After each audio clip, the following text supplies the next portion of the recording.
Assalamualaikum warahmatullahi wabarakatuh. Perkenalkan, nama saya Rizali Ahmad dari Departemen Survei dan Perencanaan Divisi Projek PT Raja Sukses Propertindo.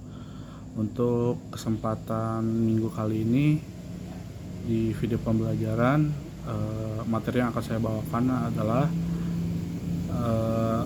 resep bahagia adalah diri sendiri.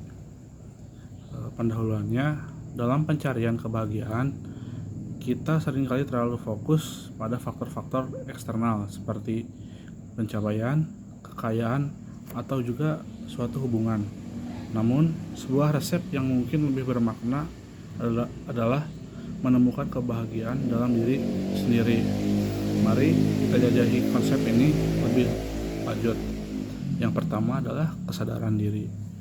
Poin pertama dalam resep bahagia adalah kesadaran diri. Ini mencakup pemahaman mendalam tentang siapa kita, apa yang kita inginkan dalam hidup, dan nilai-nilai kita.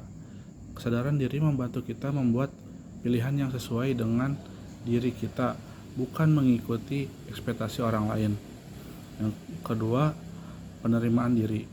Penerimaan diri adalah langkah penting berikutnya. Kita harus menerima segala aspek diri kita, baik yang positif maupun yang negatif. Ini mencakup menerima kekurangan kita dan merayakan kelebihan kita. Ketika kita merasa diterima, kita cenderung lebih bahagia. Jadi pada dasarnya kunci yang di poin nomor 2 adalah menerima kekurangan, karena tidak banyak orang yang dapat mengemukakan apa yang menjadi kekurangan dirinya sendiri.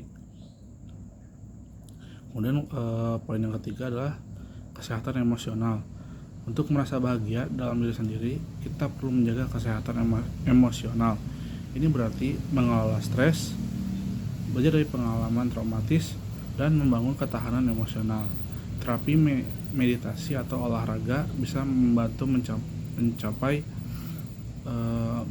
mencapai kesehatan emosional yang lebih baik. Kemudian tujuan dan maknanya. Menciptakan tujuan dan makna dalam hidup kita merupakan bagian penting dalam resep bahagia. Ketika kita memiliki arah dan tujuan yang jelas, kita merasa lebih bermakna dan bahagia dalam perjalanan kita. Poin yang kelima, hidup saat ini.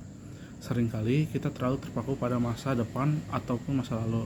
Merenungkan momen saat ini dan menikmati keindahannya adalah bagian penting dari resep bahagia. Nah, beberapa orang mungkin seperti banyak menyesali hal-hal yang di masa lalu, tapi apakah mereka lupa mungkin dengan kesalahan-kesalahan di masa lalu itulah yang membuat kita seperti berada di posisi yang sekarang ini. Tanpa masa lalu itu tidak akan mungkin terjadi hari ini.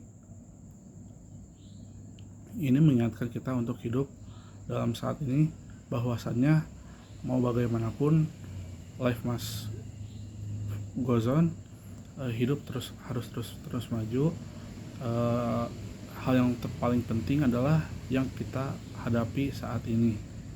Kemudian hubungan yang sehat. Meskipun diri sendiri adalah fokusnya, hubungan dengan orang lain masih penting. Hubungan yang sehat dan mendukung dapat meningkatkan kebahagiaan kita. Di sini konteksnya bukan kita menggantungkan kebahagiaan kita ke orang lain, tapi kadang ketika kita membantu orang lain, jadikan bahwa itu menjadi pemuas sebagai salah satu faktor kebahagiaan kita, membuat kita bahagia. Bukan bahagia kita kita simpan di orang lain, tetapi ketika kita menolong orang lain, itu menjadi rasa kebahagiaan bagi diri kita. Kita juga dapat belajar banyak tentang diri kita melalui interaksi dengan orang lain, karena pada dasarnya yang dapat melihat diri kita itu justru orang lain. Kemudian poin selanjutnya, perkembangan pribadi. Terus menerus berkembang dan belajar adalah elemen penting dalam resep bahagia. Mengejar minat, hobi, atau studi baru memberikan rasa pencapaian dan pertumbuhan pribadi. 8. Kebijaksanaan dan ketahanan. Ketahanan dan kemampuan beradaptasi dalam menghadapi tantangan adalah bagian kunci dalam resep bahagia. Kita harus belajar dari kegagalan dan memiliki ketahanan untuk bangkit kembali. Selanjutnya, berkontribusi pada orang lain. Memberi pada orang lain dapat memberikan rasa kebahagiaan yang mendalam. Seperti yang saya sebutkan sebelumnya, kadang membantu orang lain itu membantu membuat rasa ada hormon yang rasa bahagia itu muncul. Melalui pengabdian dan pertolongan, kita merasa berarti dalam hidup orang lain. Penutupnya, resep bahagia adalah perjalanan seumur hidup yang melibatkan penemuan, penerimaan, pertumbuhan, dan hubungan yang bermakna. Memahami dan mencintai diri sendiri adalah langkah penting dalam mencapai kebahagiaan sejati. Jadi mulailah dengan diri sendiri dan perjalanan menuju kebahagiaan. Sekian untuk pemaparan video pembelajaran minggu kali ini. Mohon maaf bila ada terkata yang salah. Wabillahi taufiq wal hidayah. Wassalamualaikum warahmatullahi wabarakatuh.